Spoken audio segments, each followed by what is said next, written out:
as condições da ação são interesse de agir. As condições da ação são interesse de agir e legitimidade. Interesse de agir e legitimidade são as condições da ação. Então, nós vimos os elementos, partes, causa de pedir e pedido. E na aula passada nós vimos as condições. A gente disse para vocês que para que o processo ele venha a prosseguir, tem que ter as condições da ação. Então, as condições da ação, elas influenciam no prosseguimento.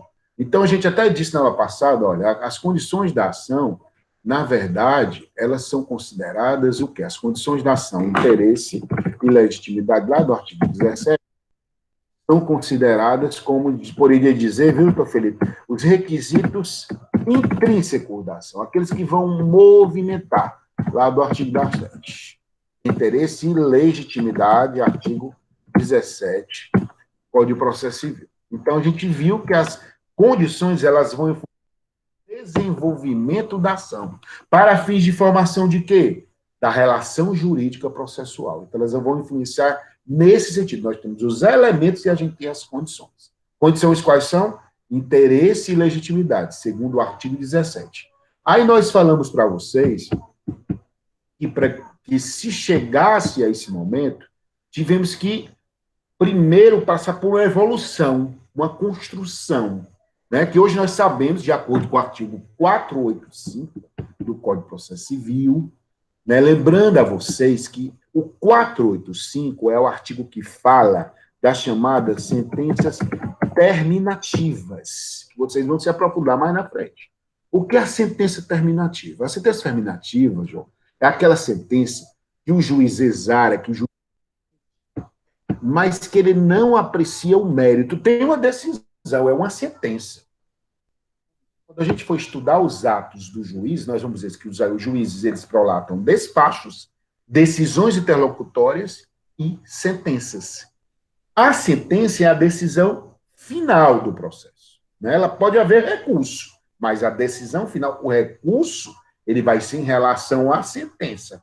Então, a sentença é a finalização da prestação jurisdicional. O artigo 485, ele fala da chamada sentença terminativa. Sentença sem resolução de mérito. O que é isso? Não resolver o mérito, Eva, Letícia, é não apreciar o conteúdo do conflito. Não analisar o conflito propriamente dito, é não resolver o mérito. Por isso que diz, artigo 485, extinção do processo sem resolução de mérito. São as sentenças terminativas. Por que terminativas? Elas concluem o processo, mas elas não analisam o conflito.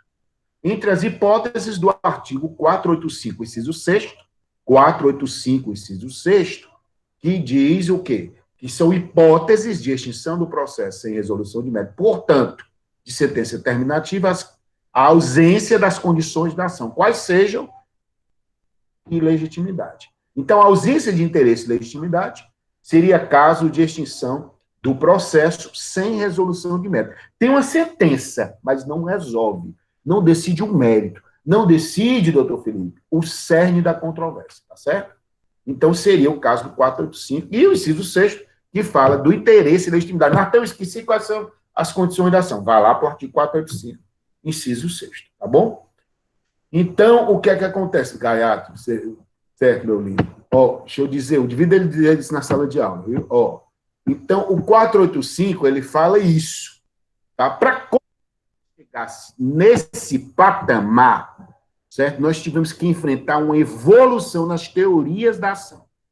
Primeiro, nós falamos para vocês da teoria imanentista ou civilista. Imanentista. É imanentista porque diria que a ação é imanente ao direito material, ela estaria vinculada.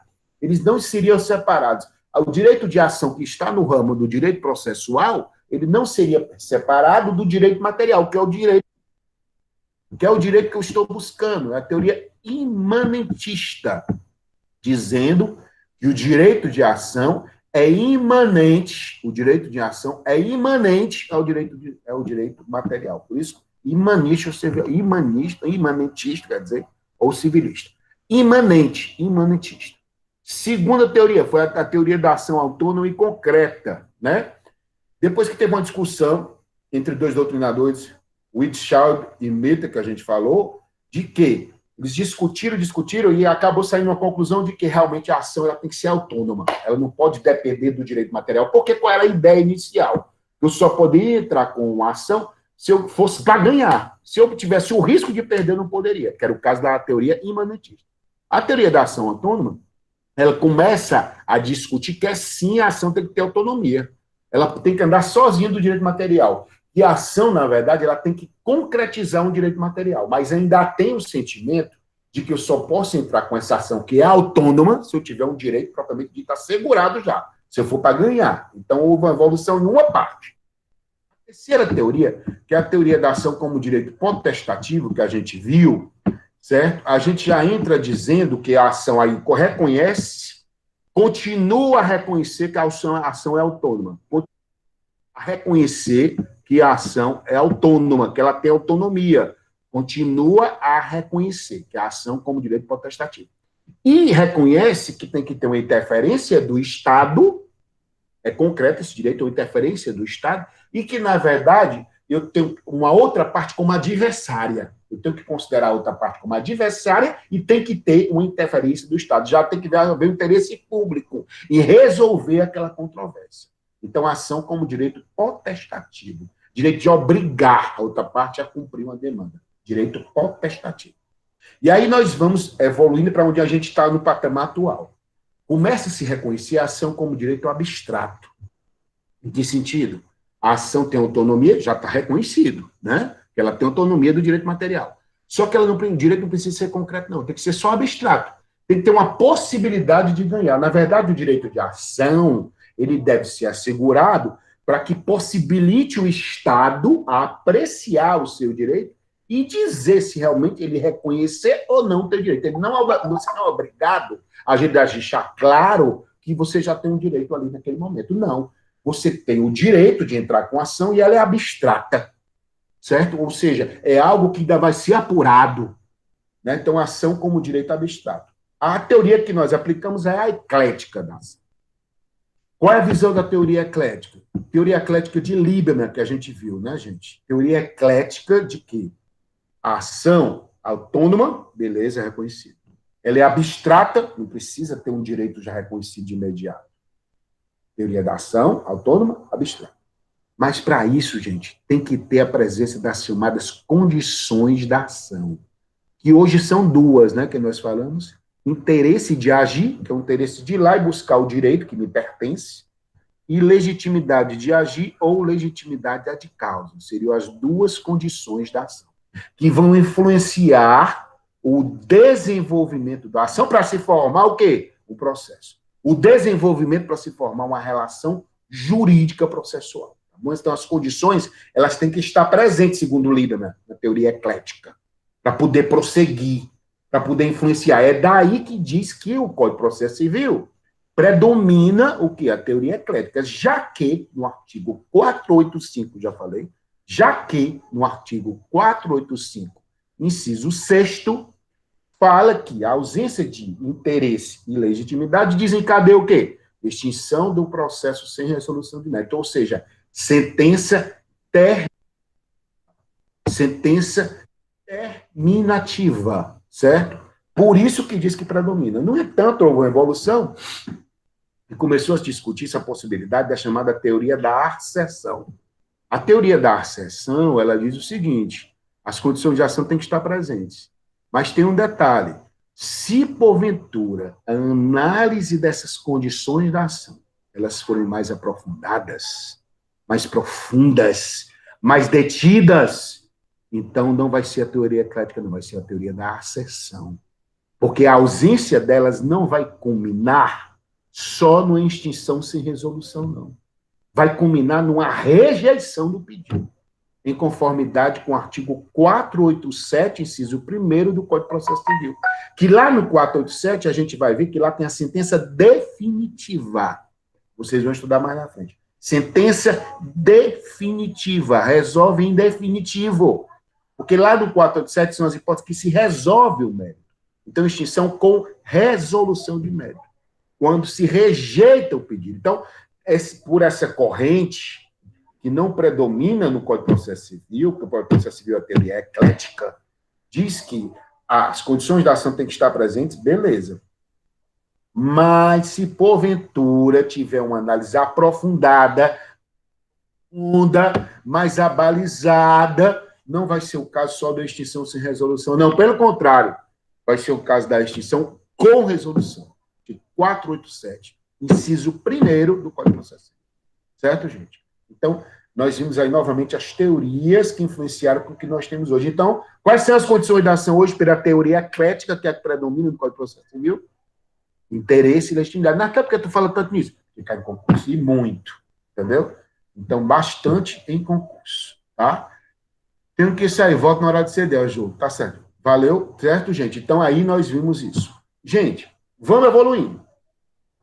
Para evoluir, gente, é importante agora a gente falar, a gente viu os elementos da ação, a gente viu as condições, e a gente vai classificar as ações existentes no nosso ordenamento. Nós vamos classificação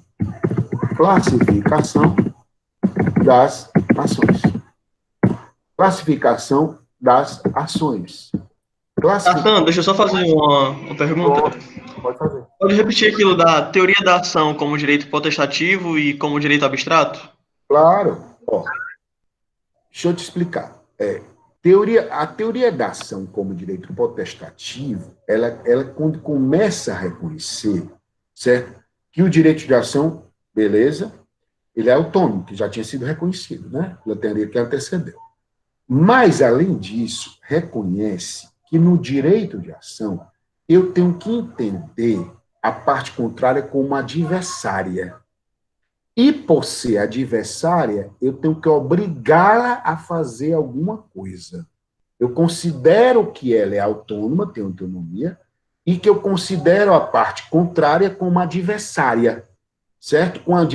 Como adversária com a interferência do Estado. Nós temos na teoria eclética, o Igor acho que fala, né? Foi o Igor, não foi? Nós temos na teoria eclética, certo?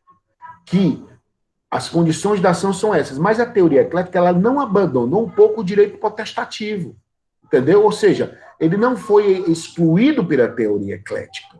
Né? A teoria eclética é porque, além de tudo isso, tem que ter o que as condições da ação, não é isso? Então, pelo direito potestativo, é essa visão. Eu tenho um direito à ação como direito autônomo, ela é autônoma, mas, além disso, eu tenho que considerá-la como algo que tem um caráter obrigacional, como se a parte contrária fosse adversária. Eu tenho um adversário. E esse lado adversarial, ele tem que ser respaldado pelo Estado, pelo público, certo? Ele tem que ser respaldado por isso. O direito potestativo é isso, é o direito obrigacional, de obrigar alguém a cumprir alguma coisa, de obrigar alguém a cumprir um dever. Direito potestativo. Já como abstrato, é isso que é hoje, entendeu? Até então, como eu disse, eu só podia entrar com ação se eu tivesse um direito claro e assegurado, se o meu direito já fosse claro, né? Com o reconhecimento de que ela é abstrata, não. O que é isso? Eu não preciso deixar claro que eu já tenho direito. Antigamente, eu só poderia entrar com ação, quando o direito era concreto, se fosse para ganhar. Se eu tivesse o risco de perder, eu não poderia. O que não é assim hoje. O Estado me reconhece o meu direito de ação. Mas o meu direito de ação vai depender que eu comprove a existência dos elementos e vai depender que eu comprove, sobretudo, as condições da ação, para que ele possa prosseguir. E lá na frente, o do Estado pode considerar e julgar improcedente o meu pedido. Então, ela não tem uma visão mais concreta de já que eu vou ganhar. É uma coisa que já está concretizada. O concreto é que está concretizado. O abstrato é que não está concretizado ainda. Eu ainda vou comprovar se eu tenho aquele direito. Então, pela teoria do direito abstrato, eu ainda vou comprovar. Como é que eu faço isso hoje no processo? O processo, ele serve para isso, para essa comprovação. Por isso que se diz que o processo é um instrumento de jurisdição. E a ação, ela entra onde? A ação, ela entra para provocar a jurisdição. Porque a gente viu que a jurisdição, ela é inerte. Ela precisa de provocação. Ela precisa de acionamento. Então, o direito de ação, ele traz esse papel de acionar. Quando eu falo que ela é abstrata, porque ainda não está provado. Vai ser provado quando? Ao longo do processo. Ao longo da tramitação processual é que vai ser provado. Então, por isso que ele diz que ela é abstrata, ela não é concreta. Não está concretizado. O direito ainda vai ser comprovado ao longo do andamento processual. Eu não sei se fiquei claro. Nata é tipo um direito subjetivo, então. Exatamente. Subjetivo. É o próprio direito de ação. Marcelo, quando a gente foi conceituado nisso, nós não falamos que a ação é um direito subjetivo, é isso. Entendeu? O abstrato é subjetivo. Então, assim, que vai ser comprovado por ele ao longo do processo. O processo é para isso. O direito concreto, não. Já era uma causa, algo concretizado. Eu já tinha que dizer, ó, eu vou ganhar essa ação, por isso que eu estou entrando, porque eu já tenho direito. Que não é isso mais hoje. Hoje eu tenho eu posso entrar com qualquer tipo de ação. Por isso, cabe tudo. Eu posso entrar com o que eu quiser. Aí cabe a mim, enquanto parte interessada, o ônus de provar. A obrigação de provar que eu tenho esse direito ao longo do processo. O processo serve para isso. Para que eu comprove esse direito. Né? Isso serve o processo. Isso que é subjetivo. Não é algo concreto. Ok, gente? Vamos para frente. Vamos prosseguir. Então, em relação à classificação das ações, certo? Serve para classificar, para a gente entender. A gente viu que dentro dela, certo? Eu tenho os elementos. Dentro delas, eu tenho as condições para poder influenciar o prosseguimento, né? O desenvolvimento. Mas eu preciso classificá-las. Né? Dizer, segundo a doutrina, quais são os tipos, as espécies de ação que eu tenho no nosso ordenamento, tá certo? A primeira classificação que eu analiso, certo? A primeira classificação que eu analiso, gente, é a classificação contra a natureza da relação jurídica. Natureza. Isso tudo está na apostila e está naqueles slides, viu? Natureza da relação jurídica. Eu ainda, porque eu não tive tempo ainda, hoje meu dia foi muito corrido no meu trabalho, eu não tive tempo de parar, Vlailma, para testar os slides. Eu não queria perder mais tempo, porque hoje eu não tenho como perder tempo. Mas eu me comprometo com vocês que na próxima aula vamos usar tudo os slides. Tudo. Já está disponibilizado para vocês, né? Em casa, já está no formulário faz a tempo. Então, natureza da relação jurídica. Eu tenho ação real, outra natureza da relação jurídica, eu tenho a ação real e a ação pessoal. Outra natureza da relação jurídica. O que é uma natureza da relação jurídica real? O que é mais relevante para a ação, gente, é a coisa. É um bem imóvel, uma res. Por isso que vem real. De res, de coisa. Quando uma ação, o mais relevante é envolver um bem imóvel, discutindo a posse, discutindo a propriedade, eu vou ter uma ação de natureza real, que vem de coisa. Exemplo de ação real, uso capião. Uso capião, todo mundo quer entrar, não? Todo mundo tem algum caso na família que a pessoa tem que é uso capir. Uso capião é uma forma de aquisição da propriedade. É uma ação que se declara um fato, se declara uma situação e se constitui uma nova situação jurídica. Então, a ação de uso capião, ela é uma ação de natureza real, que envolve a coisa, envolve a propriedade, certo? Então, a ação de natureza real seria, segundo a natureza da relação jurídica, que é a primeira classificação que a gente faz, é quando é relevante o bem imóvel, quando é relevante a coisa. Por exemplo, numa ação de uso capião, o que é que eu estou querendo? Eu estou querendo que se declare um fato e se reconheça a minha propriedade de um bem. Então, seria uma ação de uso capião, ela é considerada de uma ação real, que envolve a res, envolve uma coisa. Outra ação de natureza real, gente, uma ação que envolve a questão de taxa de condomínio, entendeu? Taxa de condomínio, quando vocês forem estudar direitos e obrigações, ela é considerada uma obrigação própria terreno.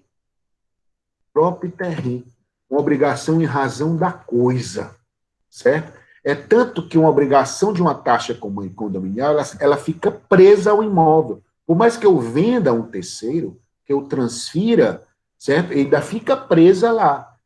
A pessoa que vendeu ou que comprou não vai se desincumbir, tá certo? Porque a obrigação é do imóvel. Por isso que diz que uma ação envolvendo cobrança de taxa condominial, ela seria uma obrigação próprio terreno. Então, a coisa é relevante. Uma ação de uso capião porque ela é real. Uma ação de uso capião é real porque envolve a propriedade de um bem imóvel. Eu estou dizendo que eu adquiri algumas condições que a lei me faculta. Por ter adquirido essas condições, eu tenho todo o direito de adquirir a propriedade daquele imóvel. Seria uma obrigação real. Outra obrigação de natureza real, por exemplo, uma ação de interdito proibitório. Se a pessoa, eu tenho um imóvel, a pessoa está bolando ali um plano, fazendo uma estratégia para invadir. Eu posso entrar com ação de interdito proibitório, para proibi-lo de questionar essa posse lá, de entrar numa posse que é minha, que me pertence. Então, ações que envolvem res, uma coisa, um imóvel, que envolvem registro, elas são ações reais, segundo a natureza da relação jurídica. Gente, eu fico sempre olhando para cá, porque para ver se tem alguém no chat, deu por isso. Uma ação real. A ação de natureza pessoal, que é a outra classificação, gente, ela é diferente porque na ação de natureza pessoal, o que é relevante para elas são as partes envolvidas. Por exemplo, o incremento no patrimônio do autor se ele ganhar a ação. É uma diminuição no patrimônio do réu se ele perder a ação. Então, o efeito é entre as pessoas envolvidas. Exemplo, uma ação de indenização. Exemplo, cobrança. Exemplo, uma ação de alimentos. Todas são ações pessoais. O reflexo, ou os reflexos dessas ações, são interpartes. Os reflexos ou reflexos dessas ações são interpartes, entre as partes envolvidas. Se eu ganhar uma ação de indenização, eu vou ter um incremento no meu patrimônio. Se eu perder uma ação de indenização, eu vou ter uma diminuição no meu patrimônio. Da mesma sorte em relação ao polo passivo, da mesma sorte em relação ao réu. Se o réu ganha uma ação, ele vai ter, em tese, um incremento no patrimônio dele. Se ele perde uma ação, ele vai ter uma diminuição no patrimônio. Então, a ação de natureza pessoal, o efeito dela é interpartes. Uma ação de natureza real, o efeito dela é em relação à coisa, em relação à propriedade, em relação ao bem, em relação ao imóvel. Pode repetir os exemplos? Posso. Travou aqui. Vamos lá. Ação de natureza real. Uso capião. Certo? É ação de interdito proibitório, quando envolve posse.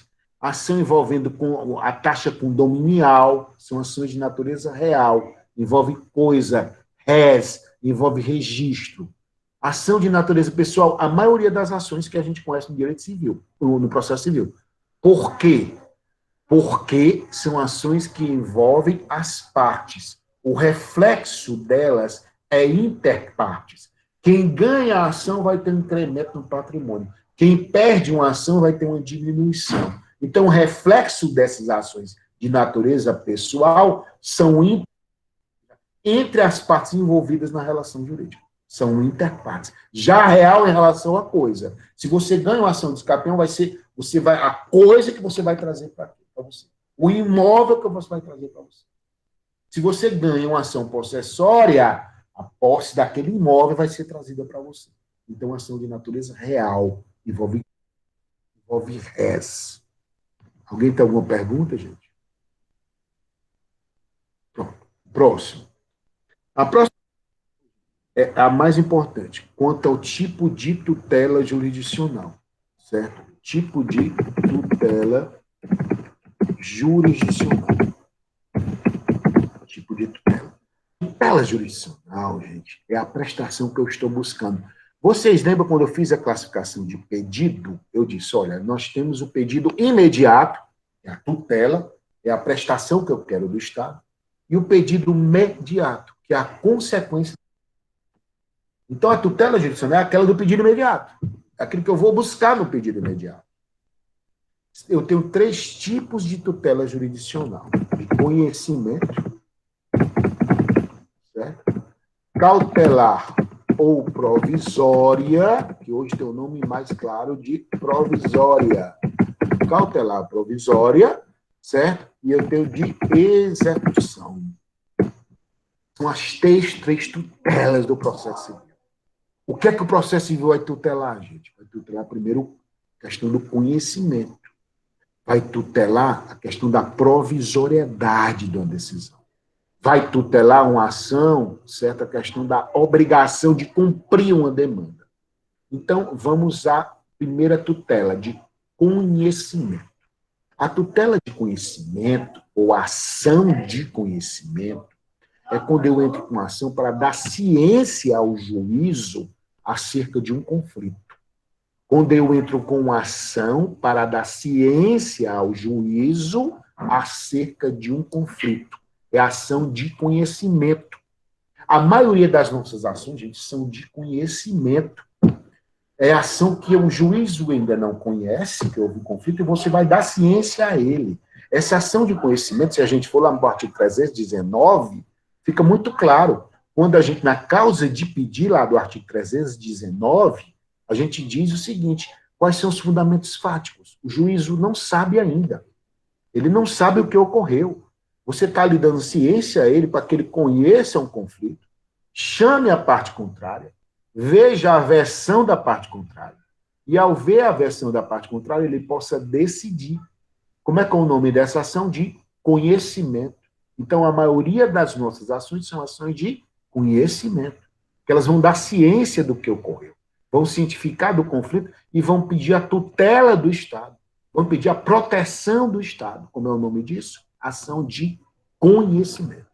Aí nós temos a outro tipo de ação, cautelar ou provisória.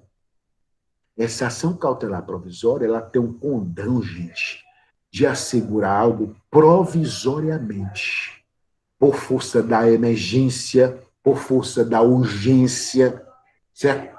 Por força de alguma garantia para assegurar algum direito posterior, certo? Por força de um direito que é muito claro, é muito evidente, o teu direito é muito claro, é muito evidente. Tu tem que ter algo provisório para que ele não venha a perecer. Na verdade, essa ação cautelar ou provisória, ela serve para garantir um resguardo para que o teu direito não pereça.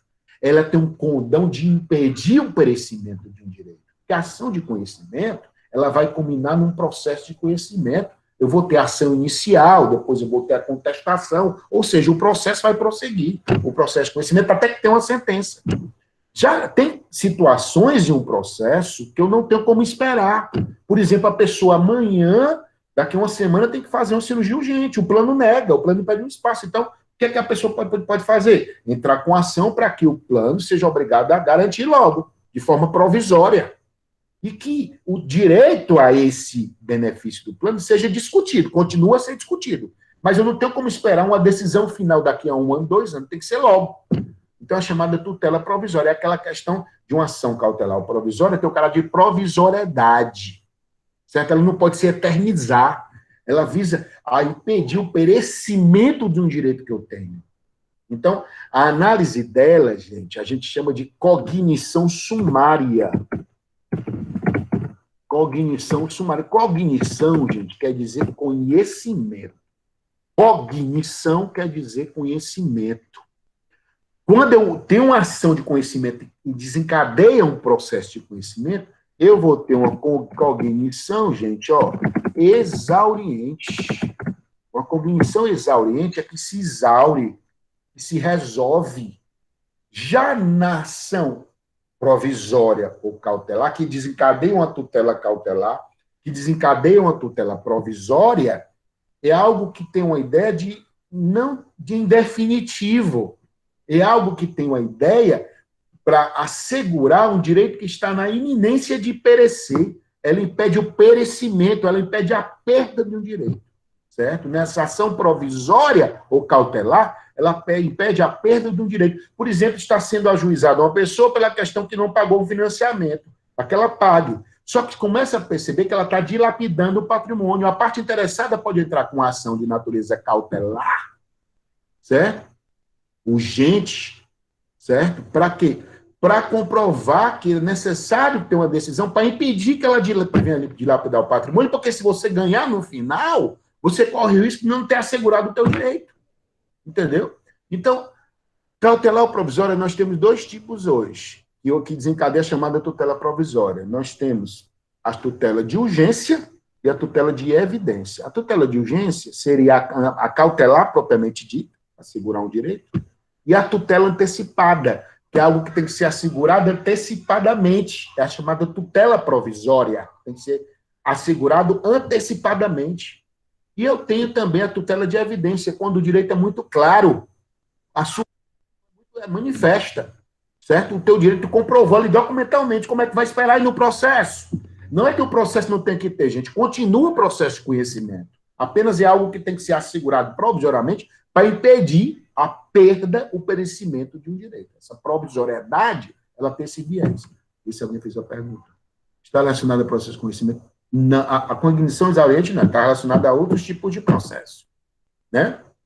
Como a cognição sumária, ao provisório, a cautelar, entendeu? Então, não só ao conhecimento, tá entendendo, Felipe? Está também relacionada à cognição. O que é cognição? É conhecimento, é aprofundamento, é se aprofundar. A cognição sumária é na tutela provisória. Certo? A cognição exauriente, que se acaba, que se resolve, é dentro do processo de conhecimento. É a exauriente, que se resolve, se termina a análise, se aprofunda na análise. Por isso que é exauriente. Tá? Exauriente.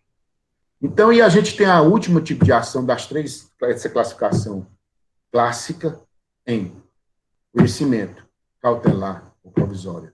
E execução é ação de execução. Gente, ação de execução é para fazer valer, fazer cumprir a ação de conhecimento ou a ação provisória. A ação de execução são aquelas que estão aí para fazer valer, fazer cumprir, certo?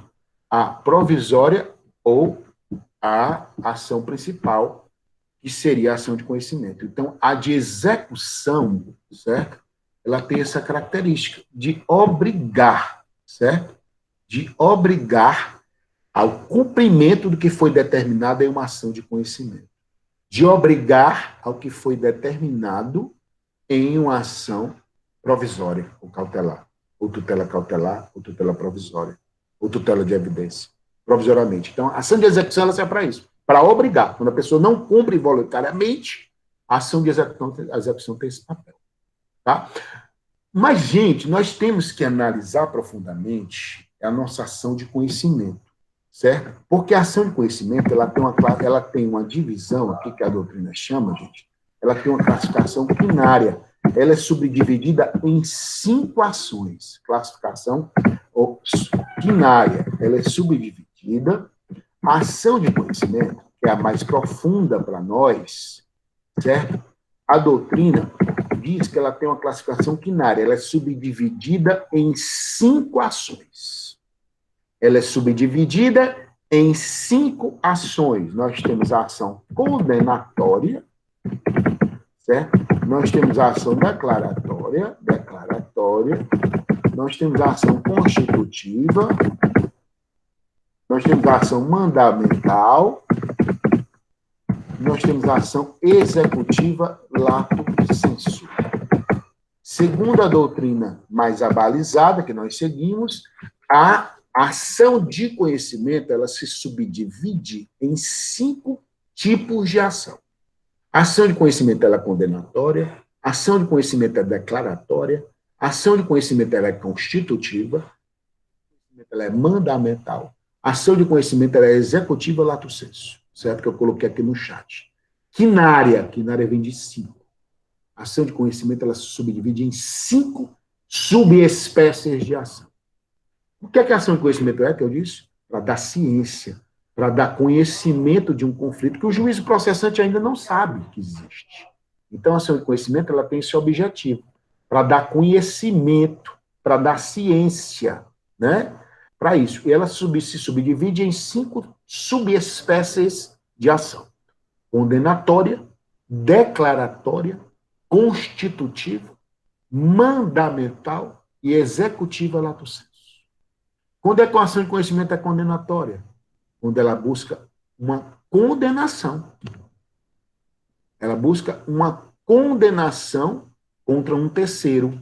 Ela busca uma condenação contra outrem. Então, a ação é condenatória. Por exemplo, uma ação de indenização, ela é condenatória. Porque quando entra com ação de indenização, quero que condene alguém ao pagamento de indenização. Uma ação de reparação de danos da mesma sorte. Uma ação de cobrança, do mesmo jeito. Entendeu? Uma ação que obrigue a outra parte a cumprir alguma coisa. Certo? Uma ação condenatória. Certo? Condena alguém. Quando condena alguém a alguma coisa. Condena alguém ao pagamento de uma pensão alimentícia. Condena alguém ao pagamento de indenização. Condena alguém ao pagamento de um título que ele não pagou. Tudo isso é o quê? Ação condenatória. Certo? Uma ação condenatória, quando condena. Segundo subespécie de ação declaratória. Gente, a ação declaratória tem um condão de declarar uma situação jurídica qualquer. A ação declaratória, ela declara a ação jurídica para que gere efeitos. Uma ação declaratória eu ajuizo quando eu quero declarar uma situação jurídica e para que essa situação jurídica ela venha gerar efeitos jurídicos. Uma ação declaratória. Por exemplo, você passou tantos anos trabalhando numa empresa, a empresa nunca assinou tua carteira, a empresa tem um incêndio lá no setor do pessoal, perde tudo e tudo mais, mas tu tem alguns documentos em casa. Tu pode entrar com uma ação declaratória, certo? Para que o Estado, o juiz, declare que você esteve naquele período, trabalhou e tudo mais. Então, ação declaratória.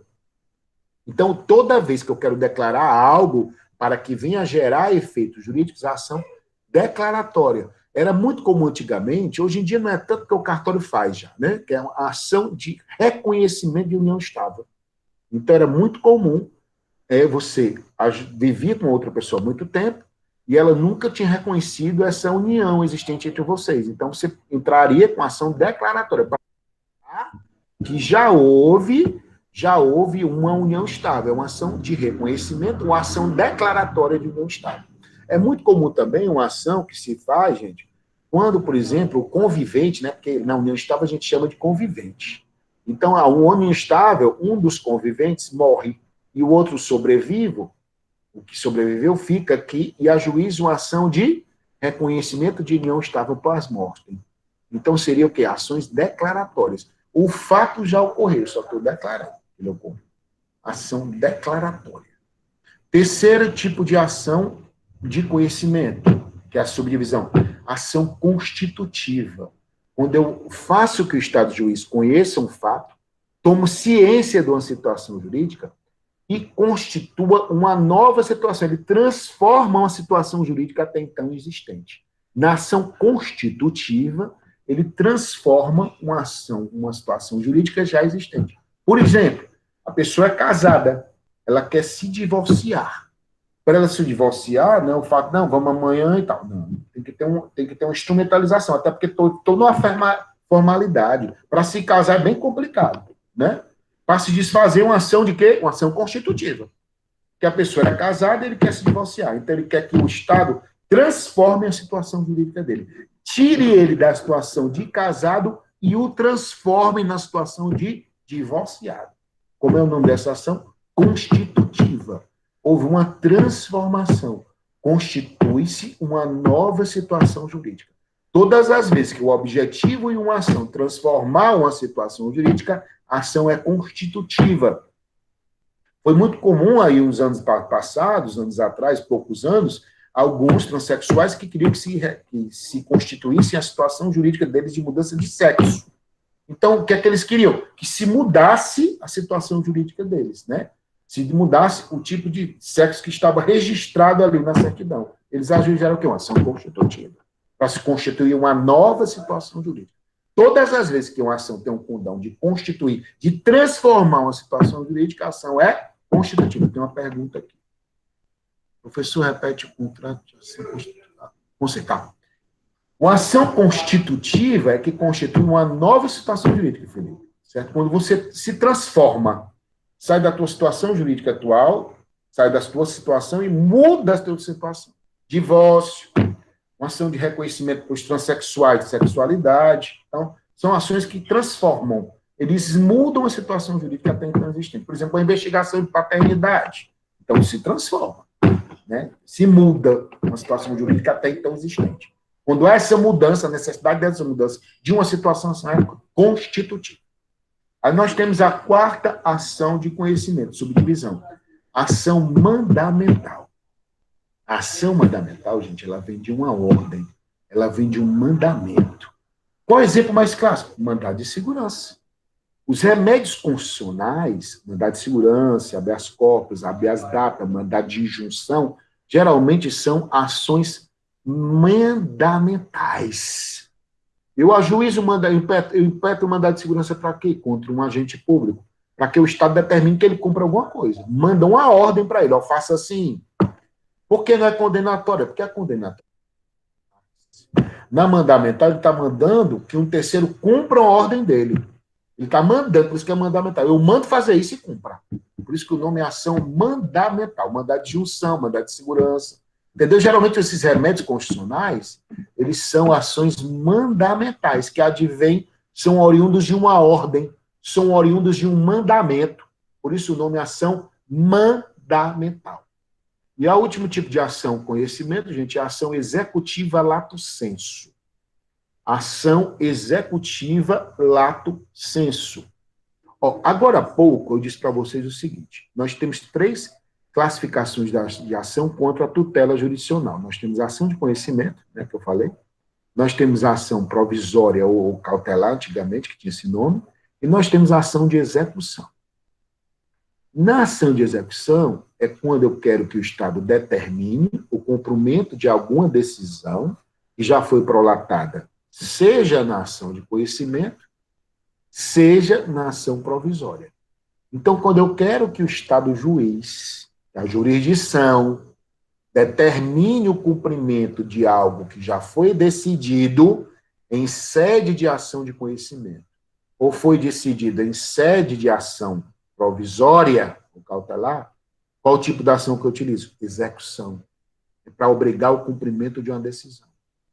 Só que dentro da ação de conhecimento, tem uma ação, segundo a classificação quinária em 5, por isso que é clinária, né, em 5, tem uma ação que é chamada de executiva lato sensu. O que é isso?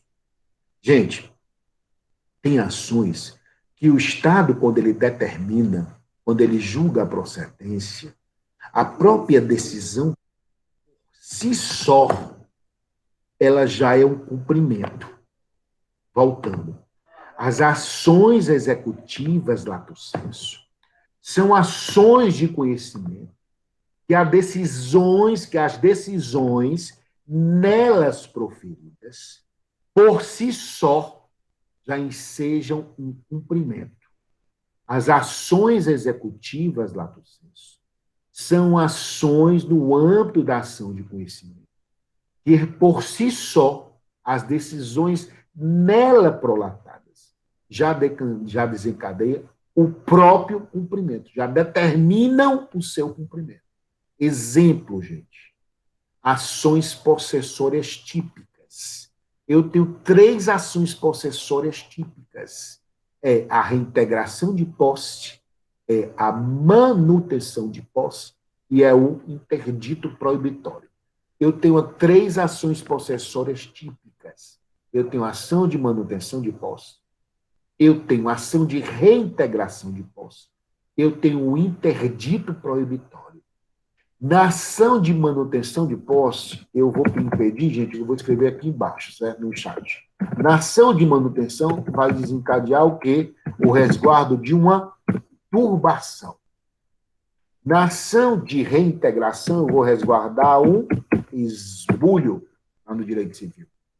E na ação de interdito proibitório, eu vou resguardar a iminência, a possibilidade de esbulho, a iminência, certo? A iminência de esbulho, ou turbação. Ou turbação. A iminência de esbulho ou turbação. Gente, a manutenção de posse, o que é a turbação? A pessoa já entrou dentro. Está dentro. O que é o esbulho? Está vendo o quê? Na verdade, peraí, vamos lá. Eu tenho a manutenção de posse, eu tenho a turbação. A reintegração, eu tenho o esbulho. O interdito proibitório, eu tenho a iminência de turbação ou de esbulho. Vamos lá. Na reintegração, eu tenho um esbulho. A pessoa entrou e me tirou. O esbulho. Esbulho é entrar e tirar. Sai daí que é a posse é minha. É a reintegração porque tem um esbulho. Na manutenção, eu tenho uma turbação. Turbação, a pessoa não entrou ainda não entrou lá. É turbação, está ensaiando, mas não entrou. E na iminência de resbolho ou turbação, é porque ainda não ocorreu. Há só atos preparativos, está ensaiando ali, está sondando. Então, isso é, aí eu ajuizo o interdito proibitório. São as 3 ações possessórias típicas. Reintegração de posse, que é pelo esbulho, manutenção de posse, que é a turbação, interdito proibitório, que é a iminência de turbação do esbulho. São as 3. Se perguntarem a vocês quais são as 3 possessórias típicas, integração de posse, manutenção de posse e interdito proibitório. Certo? Gente, quando o juiz decide em uma possessória, certo? Ele exala o quê, gente? Uma condenação, né? Não condena que a pessoa saia, condena que ela não ameace mais lá a área, é uma condenação. No entanto, se fosse para seguir a linha normal, certo? Se a parte não saísse, o que é que eu tinha que fazer? Uma condenação, entrar com ação de execução.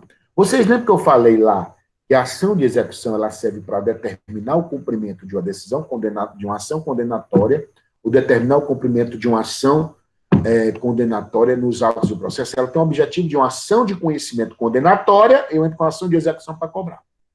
Só que quando ela é executiva lato sensu, a própria decisão do juiz, ela já expede um mandado, já expede uma ordem de cumprimento imediato. Não precisa da execução. A execução, a ação de execução, vocês vão ver lá na frente, é quando a parte é condenada e ela não cumpre voluntariamente. Aí eu entro com a execução, cumprimento de sentença, que vocês vão ver lá na frente.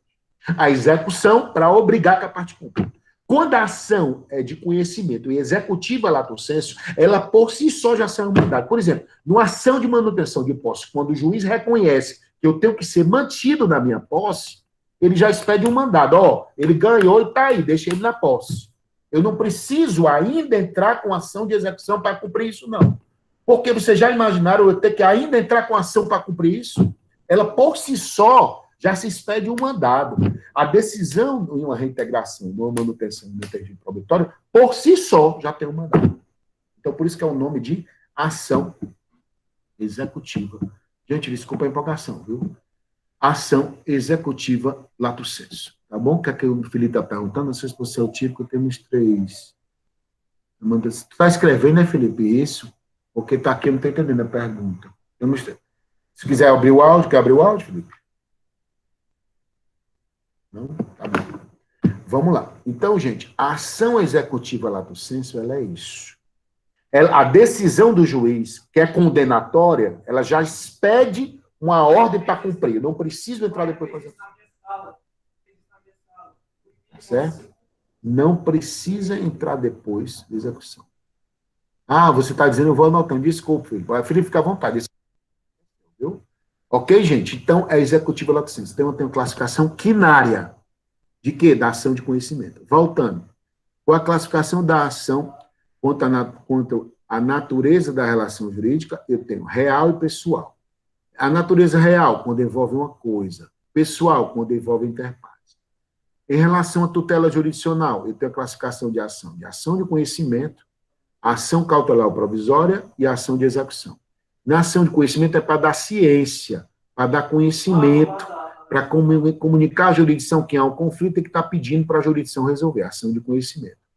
Já a ação de cautelar provisória é quando eu entro com a ação para assegurar algum direito que eu vou buscar na ação de conhecimento. Algum direito que eu vou buscar na ação, aí eu preciso assegurar, porque sob a iminência de perder, é ação provisória ou cautelar. E a ação de execução é para fazer valer, para fazer cumprir a ação de conhecimento ou provisória.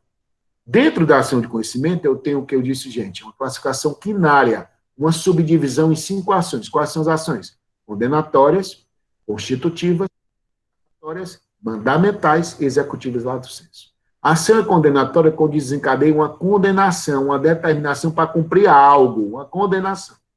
A ação declaratória é quando se declara uma situação jurídica que já ocorreu. A ação é declaratória quando a situação jurídica já ocorreu. Por exemplo, ação de reconhecimento de união estável, uma ação de mudança de registro de sexo nos transexuais, né? Uma ação, por exemplo, de retificação de nome. Eu preciso que algo já ocorreu, que declare que retifica o que já ocorreu. Então, algo que vinha declarar, ação declaratória. Constitutiva, quando se constitui uma nova situação jurídica.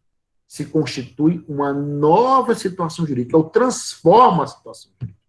Eu transformo a situação jurídica. Quando eu transformo, eu tenho uma situação e transformo. Quando, por exemplo, o transexual ele pede, não é o caso da declaratória que eu falei, né? Quando o transexual ele pede para trocar o sexo dele, a ação é constitutiva.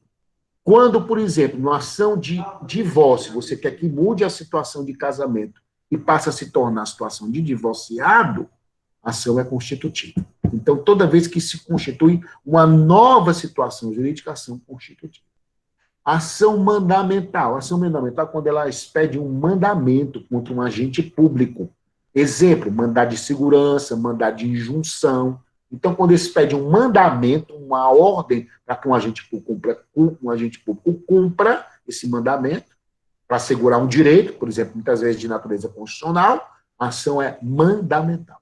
E nós temos a ação executiva lato sensu. A ação executiva lato sensu é quando, por exemplo, a própria ação condenatória, ela por si só já expede o cumprimento. Eu não tenho que esperar uma... Geralmente, numa ação condenatória, por exemplo, uma indenização, se a parte não cumpriu o que ela perdeu, eu entro com a ação de execução. Já na ação de executiva lato sensu, quando, por exemplo, se reconhece o direito à manutenção de posse, se reconhece o direito à reintegração de posse, eu tenho o quê? Uma ação executiva lato sensu, porque a condenação ali, por si só, ela já expede um mandado de cumprimento, de ordem. Não se espera uma ação de execução. Por isso que o nome é executiva lato sensu. São as 5 classificações da ação de conhecimento. Por isso que o nome é classificação quinária, vem de si, de quina. Aí nós temos, além dessa, gente, outras questões doutrinárias. Uma questão doutrinária que a gente queria discutir agora, seria, para terminar, seria as chamadas ações dúplices. Ação dúplice. A ação é dúplice, gente, quando ela tem um duplo efeito. A ação é dúplice quando ela tem um duplo efeito. O efeito dela não é só único. Por isso que ela é dúplice, vem de duplo. Ao mesmo tempo, ela é considerada nessa ação dúplice como autor e réu. Não são ações muito comuns, só quando a lei permite. O que foi que eu disse para você? Gente, numa ação eu tenho os elementos da ação. Quais são os elementos da ação? Partes, causa de pedir, pedido. Os elementos da ação parte, eu tenho um polo ativo e eu tenho um polo passivo. Polo ativo, que figura como autor. Polo passivo, como réu. Né? Na ação normal, eu tenho esses elementos da ação. Partes, polo ativo, partes, polo passivo. Na ação dúplice, gente, esses polos, eles se confundem, entendeu? A ação dúplice ocorre quando os polos ativo e passivo em uma demanda, ou seja, quando as partes elas se confundem. A ação é dúplice quando os polos ativo e passivo da demanda eles se confundem. Eles como se fossem uma mesma coisa ao mesmo tempo. Exemplo, gente. O exemplo é a ação de oferta de alimentos. Ação de oferta de alimentos. Olha o que é interessante numa ação de oferta de alimentos. O pai está devendo pensão alimentícia ao filho.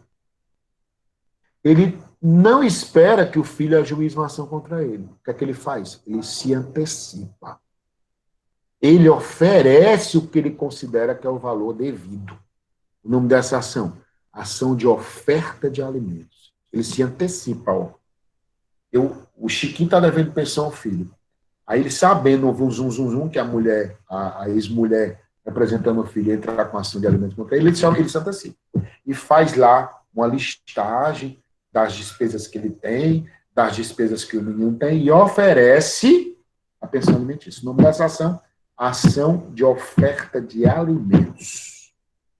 Quando ele ajuiza essa ação de oferta de alimentos, ele está oferecendo. Se ele ganhar a ação, beleza. Né? Beleza, não? Se ele perder, gente, se ele perder, é como se ele fosse o réu. Entendeu? Porque o juiz vai dizer contra ele o que ele quer que ele deve. É um risco muito grande, né, não?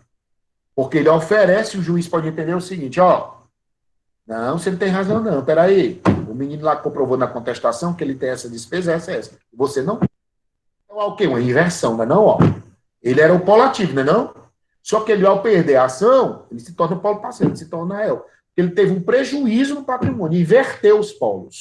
Como é o nome disso? A ação dúplice. Tem o duplo.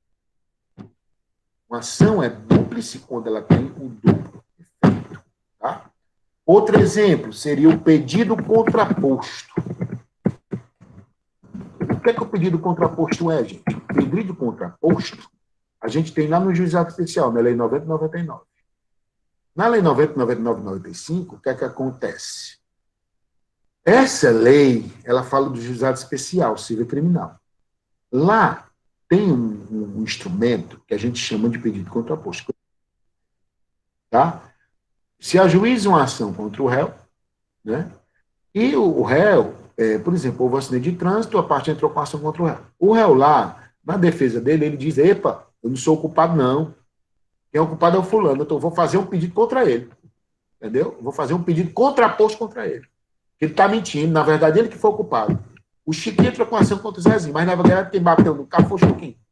Então o Zezinho, na defesa dele, lá no juizado, ele pode fazer o quê? Nem contesta, ele pode fazer um pedido contraposto, pedindo para inverter os polos. Então, toda ação que tiver esse condão, esse objetivo de inversão dos polos ativo e passivo, uma confusão na condição de autor e réu, como é o nome dessa ação, ação dúplice. Ela tem um duplo efeito. Tá? Ela tem um duplo efeito. O Felipe está perguntando se pedido de contraposto é diferente de reconvenção. Porque é o seguinte, na reconvenção, por que a gente não chama mais a reconvenção como uma ação dúplice, Felipe? Porque a reconvenção ela é uma defesa, certo? Tem dois tipos de defesa hoje, por natureza, no processo civil. A contestação e a reconvenção. Tá? Na reconvenção, ela por si só, tá? Ela não pode andar sozinha. Por exemplo, eu entro com ação contra você, no processo civil comum, procedimento comum, esse que a gente está estudando. Lá você tem a obrigação de contestar, certo? Se você achar que tem direito também, você entra com o quê? Com a reconvenção.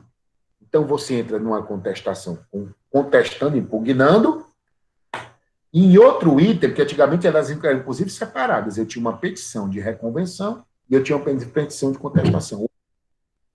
Então, lá na petição de contestação, eu abro um tópico de contestando. E eu tenho que abrir outro tópico reconvindo. No pedido de contraposto não é assim, não. Ele não precisa estar com contestação. Ele já pede para inverter. Entendeu? Pedido de contraposto é isso. O pedido de contraposto eu não tenho no procedimento comum. Eu tenho só no juizado especial. No procedimento comum eu tenho uma contestação e eu tenho a reconvenção.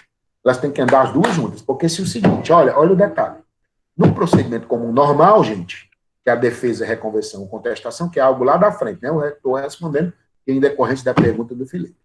Quando eu entro com a ação contra o Felipe, ele tem que contestar e reconvir. Se ele só reconvir, se ele só vier a reconvir e não contestar, é como se ele considerasse tudo que eu disse na inicial. Então é temerário, entendeu? Já lá, no pedido contraposto, eu já entro direto.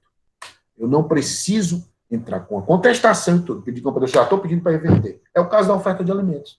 Então a ação é dupla, Felipe, quando ela tem esse duplo efeito. Entendeu? Ela pode trazer um resultado invertendo o polo ativo e passivo da demanda. Quando essa inversão, o nome da ação é dúplice, que é o que ocorre no pedido contraposto, que é o que ocorre na ação de oferta de alimentos. Tá bom? Outro tipo de ação de pedido contraposto, o dúplice, gente, você é sócio de uma empresa e você entra com ação contra o seu ex-sócio para que haja uma ação de prestação de coisas, para que ele determine que ele preste contas, certo? Da parte sua naquela sociedade. Então, por quê? Porque, de repente, se for reconhecido que não é, há uma inversão. Na própria decisão lá, o juiz pode inverter e colocar você numa situação pior do que você tinha inicialmente. Então, quando há uma inversão no ônus do polo, a ação é dúplice. Ela tem um duplo efeito, de autor e réu ao mesmo tempo. Ok, gente? Alguma pergunta, gente? Então, eu estou convidando vocês a domingo para nosso encontro do quarto domingão do Nartan. Vou trazer 5 questões relacionadas aos temas dessa semana. Até amanhã eu devo corrigir todos os trabalhos dos questionários, né? já tem grande parte corrigida, né? E lembro mais uma vez que as notas que vão aparecer inicialmente nos trabalhos, elas estão sem um ponto. As que eu vou consolidar na lista de vocês de nota, aí vai estar já com um ponto de quem tem direito, né? Os que fizeram o trabalho lá com o André e os que fizeram também a petição, tá? Que se porventura tiver algum erro, gente, não se estresse. Mande um torpedo para mim. Não precisa ficar estressado. Natan está errado. Entendeu? Me humilhando em público, vilipendiando minha honra. Não precisa. É só mandar um torpedo. Natan, olha, minha nota está errada. Aí eu vou lá e olho, retifico, gente, tá certo? Não tem problema nenhum, tá bom? A gente retifica. Errar é possível, né? A gente pode errar e a nota que você... Não tem nenhum problema. Boa noite, gente. Deixa eu ver se tem alguma pergunta aqui. Alguém escreveu alguma pergunta, tá? Tá bom? Recorro mesmo, né? Valeu, Marechal. Tá me chamando. Tá bom, obrigado. Tá, gente? Muito obrigado, boa noite, bom descanso, bom feriado. Aproveitem amanhã para ler, para estudar, para descansar, para assistir Netflix, né? Tá bom? Tudo isso, que ninguém consegue manchar sua imagem, tá certo? Vou quase chorar, Mariana.